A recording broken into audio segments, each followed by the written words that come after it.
नमस्कार, मैं हेम झा।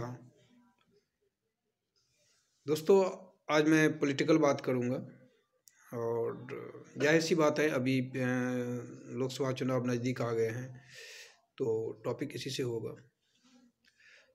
जो इंडिया गठबंधन है, जो कांग्रेस लीड इंडिया गठबंधन है, जिसमें सारे के सारे विपक्षी पार्टियां एक हुई हैं, वो भी अपनी तरफ से कोशिशें कर रहे हैं कि 2024 में किसी तरह नरेंद्र मोदी को सत्ता से बेदखल किया जाए और सत्ता पे काबिज हुआ जाए।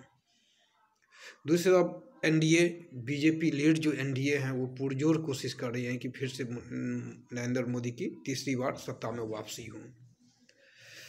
संभावनाएं तो ये जताए जा रहे हैं कि बीजेपी की जो वापसी है वो है ही, वो संभव ही है और बहुत मतलब लगभग सबका ये मानना है ही। अगर आप पेपर का आर्टिकल पढ़ें या न्यूज़ चैनल को अगर आप देखें या जो भी एक विश्लेषण होता है, जो एनालिसिस होता है, जो एक प्रोपेगेंडा बनाया जा रहा है, एक परसेप्शन बनाया जा रहा है, उस अगर उन सब का ओवरऑल कंक्लूजन निकाले तो आपको लगेगा कि बीजेपी तो वापसी आ ही रही है तीसरी बार। तो मैंने सोचा कि जब ऐसा सब कुछ एक तरह से तय ही है कि बीजेपी की वापसी हो ही रही है, तो फिर चुनाव की क्या मतलब है? फिर तो चुनाव ही नहीं होने चाहिए। जब सारा विश्लेषण करने के बाद जो उसका कंक्लूजन है, और कंक्लूजन ये आ रहा है कि बीजेपी की वापसी हो रही है, ये तय है। ये कहा जा रहा है कि हाँ टक्कर देंगे, अगर विपक्षी गठबंधन का अगर सीट शेयरिंग सही से होता है, 1-to-1 कैंडिडेट खड़े किए जाते हैं तो टक्कर देंगे, लेकिन वापसी बीजेपी की हो रही है। तो जब इतना कुछ फैक्चुअल है कि वापसी बीजेपी की ही हो रही है, फिर तो मैं इसमें तो फिर चुनाव भी नहीं होनी चाहिए। फिर क्या मतलब है उस चुनाव का? ये जो सो कॉल्ड बुद्धिजीवी सब होते हैं ना, ये सो कॉल्ड जो पत्रकार, जो महान चिंतक, विचारक, ये सब जो होते हैं ना, ये सब हमें लग रहा है कि संकीर्णता के शिकार हो गए हैं। समय के साथ साथ ना इन सब में भी बदलाव आ गया है, जबकि होना नहीं चाहिए। कौन सा ग्राउंड ऐसा है, ये किस ग्राउंड पे? और आप देखिएगा, कहीं भी आप पढ़ो या न्यूज़ देखो या समाचार सुनो, तो आपको यही दिखाई देगा कि बीजेपी की गठबंधन जो हैं वो विपक्षी गठबंधन यानी इंडिया गठबंधन से कहीं आगे हैं हर मामले में। यानी वहाँ किसी तरह का कोई विरोधाभास नहीं है, किसी तरह का कोई डिस्प्यूटेड नहीं है। बस एक ही सबका टारगेट है, तीसरी बार नरेंद्र मोदी को प्रधानमंत्री बनाना, और उसमें वो कामयाब होंगे। और विपक्षी गठबंधन यानी इंडिया गठबंधन में बस कमजोरी ही कमजोरी है, हर तरफ विवाद हैं, सब आपस में ही झगड़ रहे हैं, आपस में ही सब उलझ हुए हैं, वो उस पर बयानबाजी कर रहे हैं। कभी भी उद्धव ठाकरे छोड़ के जा सकते हैं, कभी भी नीतीश कुमार ये हो सकते हैं। मतलब ये एक, और ये आज से नहीं, जब से ये गठबंधन बना, आपको याद होगा जब इसका नाम इंडिया रखा गया तो उस टाइम भी बहुत सारे बीजेपी की तरफ से अटैकिंग हुए थे कि ये पीएफआई का संगठन है, तो ये इंडियन मुजाहिदीन, उसमें भी इंडिया है, तो फिर ये ईस्ट इंडिया कंपनी है, उसमें भी ये इंडी गठबंधन है। कई बार तो सोचने पे मजबूर हो जाता हूँ कि ये, और ये केवल एक छुटभइये नेता की बयान नहीं है, इवन प्रधानमंत्री ही ऐसे बयान दे चुके हैं कि ये ईस्ट इंडिया कंपनी वाले हैं, ये इंडियन मुजाहिदीन वाले हैं, ये पीएफआई वाले हैं। मतलब एक तरह से उसको डिमिनिश करना, मतलब उसको नीचा दिखाना। अब मैं ये नहीं समझ पा रहा हूँ, अगर उसका शॉर्ट फॉर्म इंडिया बन रहा है, जिसका जो फुल फॉर्म है Indian national democratic inclusive alliance, कुछ ऐसे ही हैं, तो फिर इसमें इंडियन मुजाहिदीन और ईस्ट इंडिया कंपनी का क्या मतलब? ये कहाँ से आ गया? जिस ईस्ट इंडिया कंपनी के लिए कांग्रेस का स्थापना हुआ, उसको इस देश से बाहर करने के लिए, उससे लड़ के इस देश को आज़ादी दिलाई, वही कांग्रेस के गठबंधन को कह रहे हैं कि ईस्ट इंडिया कंपनी का गठबंधन है। थोड़ा सा विरोधाभास है ना ये प्रधानमंत्री के बयान है। मैं छुटभइये नेता के बयान नहीं बता रहा हूँ, उनकी तो गिनती ही नहीं है। जब सर्वे सर्वा जो पार्टी के हैं, जब उन्हीं का बयान आता है तो फिर औरों की क्या बात करना।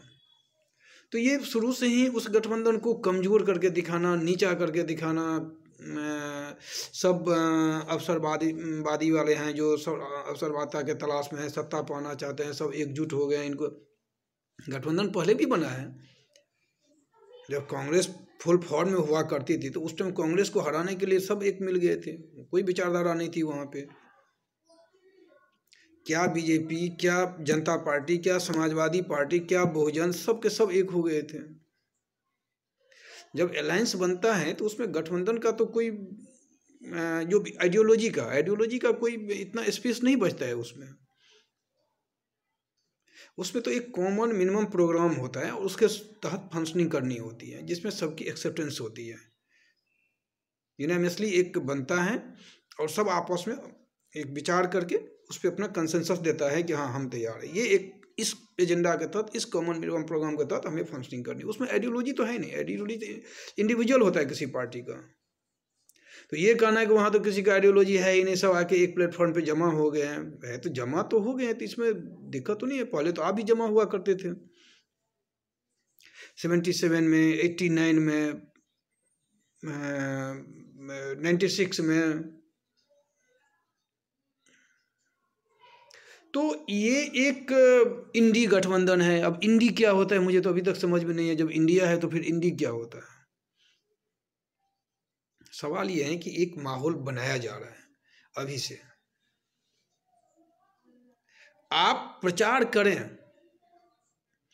पार्टी अगर अपने एंड से अगर ये कहते हैं कि मैंने ये काम किया, मैंने वो काम, बिल्कुल उनका कहना है, वो कहेंगे कि भाई उनको भी तो लड़ना है ना, उनको भी जीतना है, सही बात है। वो अपनी कामों को बढ़ा चढ़ा के अतिशयोक्ति के साथ पेश करना पार्टी का अधिकार है, वो कोई भी पार्टी ऐसा करता है। लेकिन उन पार्टी के बिहाफ पे कोई और इसमें आके इन्वॉल्व होके अगर ये कहे कि नहीं ये पार्टी तो इतना अच्छा काम किया, ये तो जीत ही रहे, बीजेपी जीत रही है, नरेंद्र मोदी ऐसा काम किया, तो ये तो मुझे लग रहा है ये तो फिर फेयर जजमेंट नहीं हो रहा है। फिर इलेक्शन का तो कोई इंपॉर्टेंस ही नहीं है। जब आप पहले से ही परसेप्शन बना के देश को दे रहे हैं कि बीजेपी की वापसी हो रही है, राम मंदिर बन रहा है, बीजेपी की वापसी होनी है,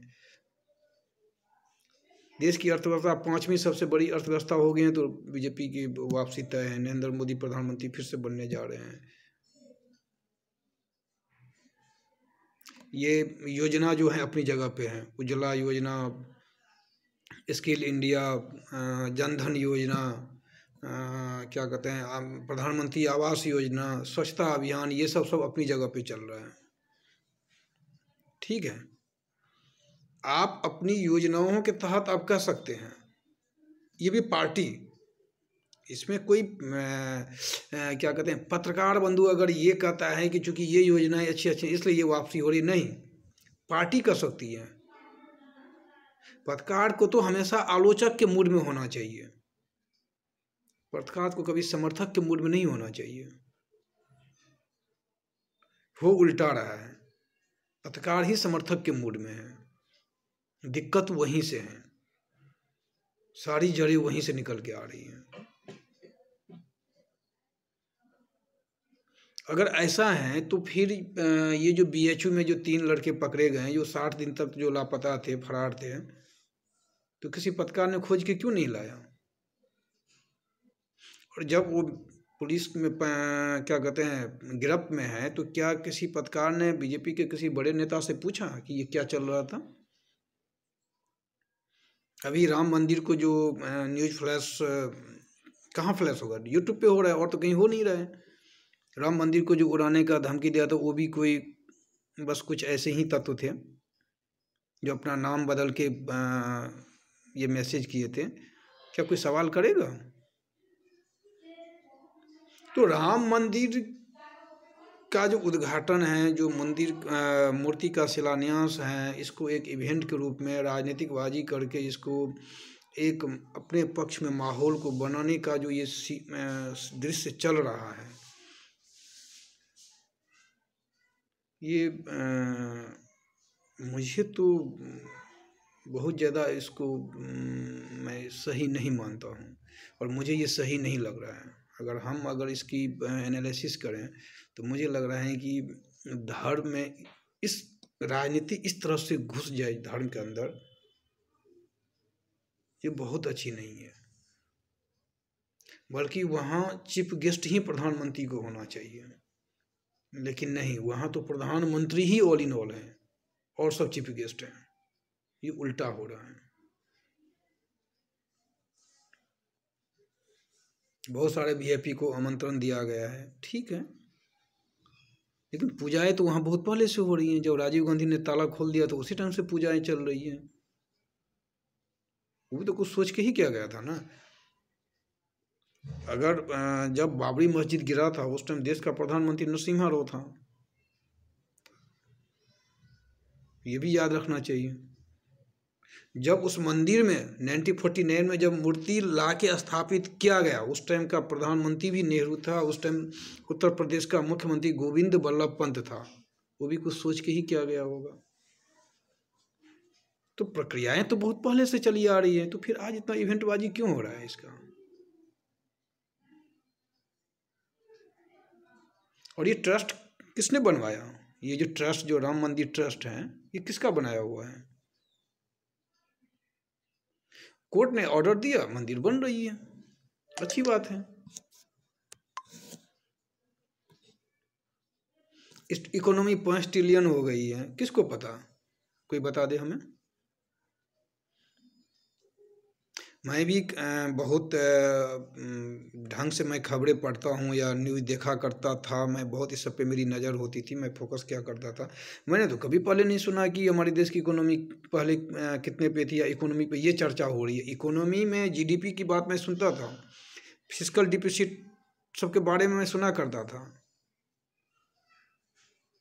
लेकिन ये कि हमारी इकोनॉमी आज दुनिया में ऐसी हो गई या इतनी पे आ गई, ये तो मैंने कभी नहीं सुना करता था कि इकोनॉमी भी ऐसी होती कि नंबर होता है। हंगर इंडेक्स में क्या है, न्यूट्रिशन में क्या है, हेल्थ में क्या है, ये सब एक इंडेक्स आया, मतलब रिपोर्ट बराबर आता रहता था। और इस सब बारे में जानकारी गाहे समाचार के थ्रू या मैगजीन्स के थ्रू या पेपर के थ्रू पता चलता था, लेकिन कभी ये नहीं सुना करता था कि हमारी इकोनॉमी आज दुनिया में किस पोजीशन पे है या कितने नंबर पे हैं। ये तो अब सुनने को मिल रहा है। 5वीं हो गई, अब 3री होने जा रही है। क्या मतलब इससे? जब 80 करोड़ लोगों को हम 5 किलो अनाज दे ही रहे हैं, तो फिर इस इकोनॉमी का क्या मतलब है? हम पहली हो या 50वीं हो, ये भी विरोधाभास है। आवास योजना, किसको आवास मिला है? 4 करोड़ लोगों को घर दिए हैं। और जहाँ तक ये घर देने की बात है, तो ये घर तो हम लोग जब बहुत पहले, मतलब हम लोग स्कूली लाइफ में थे, उसी टाइम में देखा करता था कि जो एक कोई योजना आई थी सरकार की तरफ से, जिसमें सबको पक्का मकान बना के दे रहा था 1 रूम का। ये भी योजना है, सब बहुत पहले देखे हुए हैं। ये सब कौन सी योजना है? जन धन योजना में कितने का खाता खुला? क्या किसी के पास ये डाटा है कि उस खाता में कौन सा, कितने ऐसे हैं जिनकी पहली बार खाता खुला है? कहीं ऐसा तो नहीं कि उस 50 करोड़ में 40 करोड़ वही है जिनका पहले से ही खाता हो। ये भी तो हो सकता है ना, जिनका पहले से ही खाता हो, उनका खाता खुला हो, और उसको भी काउंटिंग चल रहा हो कि हम इतने करोड़ खाते खुलवा दिए। डाटा है किसके पास? कहीं से कुछ निकल रहा है, उसी पे अपना सारा कुछ निष्कर्ष चल रहा है।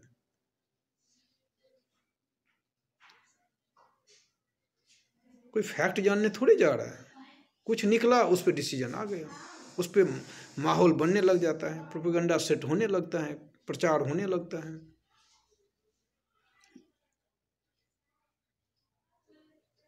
विपक्षी ये बात जरूर है कि जो इंडिया गठबंधन में है, उनकी जो जिस रफ्तार से उनको काम करने चाहिए या जिस तेज़ी से आगे बढ़ना चाहिए, वो उतना नहीं दिख रहा है। वो उनका मैटर है, वो अपना जाने। इसमें भी कोई प्रॉब्लम नहीं है कि बीजेपी वापस सत्ता में आ जाए तो कोई दिक्कत है, आ जाए, लेकिन कम से कम दोनों के बीच का जो एक फाइट है, जो इलेक्शन में जो फाइट होने जा रहे हैं दोनों की, जो अगर हम एक थर्ड पर्सन होकर अगर हम दोनों का एनालिसिस करें, तो हम ये तो कहेंगे ना कि नहीं, दोनों अपना टक्कर दें, वो भी मेहनत करें, वो भी करें। हम पहले से ये कैसे माने कि ये जीत रहे हैं? ठीक है, इलेक्शन के बाद यही जीते तो ठीक है, कोई प्रॉब्लम नहीं। देश की जनता जिसको चुनेगा वो बनेगा, वो सत्ता में आएगा। अगर एक पक्ष की सारी कमजोरियां ही आप उजागर करोगे और एक पक्ष की सारी खूबियां ही आप उजागर करोगे तो फिर तो ये गलत है ना। फिर ये क्या कर रहे हैं आप? फिर तो आप समाज को गुमराह कर रहे हैं, इस देश को गुमराह कर रहे हैं। जिसमें सारी खामियां होती है ना, उनमें कुछ खूबियां भी होती हैं, और जिनमें सारी खूबियां होती है ना, उनमें भी बहुत सारी खामियां होती है। इसलिए अगर बराबर नज़रिए से देखें तो देश की जनता के सामने आप सही तरह से विषय वस्तु को आप प्रोजेक्ट कर पाएंगे, और वही होना चाहिए। जनता अपना निर्णय लेगी, इसलिए कहता हूँ सोचिएगा। धन्यवाद।